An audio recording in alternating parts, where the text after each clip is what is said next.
नाशिकमध्ये आज मनसे आणि महाविकास आघाडीच्या नेत्यांची एकत्रित पत्रकार परिषद होणार आहे। आजपासून नगरपालिका आणि नगरपंचायतींच्या निवडणुकांचे उमेदवारी अर्ज हे भरण्यास सुरुवात होणार आहे। एकीकडे मनसेशी युती करण्यास काँग्रेस फारशी अनुकूल असल्याचं दिसून येत नाहीये।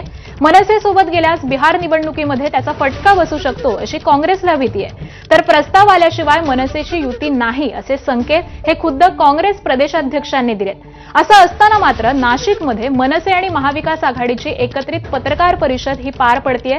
नाशिकच्या स्थानिक राजकारणातला मनसे आणि महाविकास आघाडी काय भूमिका जाहीर करणार हे पाहणं आता महत्त्वाचं ठरणार आहे।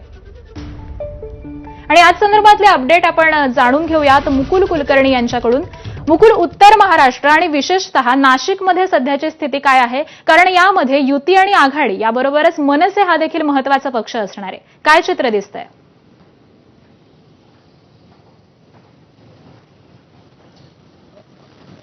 मनसेच्या स्थापनेपासूनच नाशिकमध्ये महाराष्ट्र नवनिर्माण सेनेचा प्रभाव राहिलेला आहे। नाशिककरांनी सत्ता देखील दिलेली होती आणि त्याच अनुषंगाने आज नाशिकमध्ये एक महत्त्वाची पत्रकार परिषद होत आहे।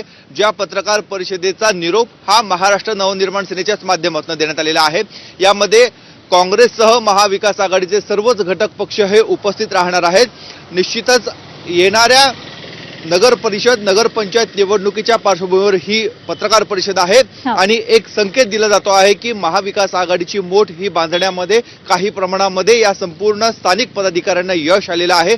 काँग्रेसच्या पदाधिकाऱ्यांशी ज्यावेळेस आपण चर्चा केली त्यांचं म्हणणं आहे की वरिष्ठ पदाधिकाऱ्यांनी आम्हाला सांगितले तुम्ही तुमच्या पातळीवर निर्णय घ्या, जर विजय तुमचा होणार असेल तर तुम्ही तुमच्या पातळीवर मनसे सोबत जा किंवा जो निर्णय घ्यायचा तो निर्णय घ्या। त्यामुळे आजच्या पत्रकार परिषदेमध्ये मनसेच्या पदाधिकाऱ्याच्या बाजूला काँग्रेसचा पदाधिकारी देखील बसलेला आपल्याला बघायला मिळेल। नक्कीच, त्यामुळे आजच्या पत्रकार परिषदेकडे सगळ्यांचंच लक्ष असणार आहे। या संदर्भातले अपडेट आम्ही वेळोवेळी जाणून घेऊ। तुर्तास धन्यवाद मुकुल या माहिती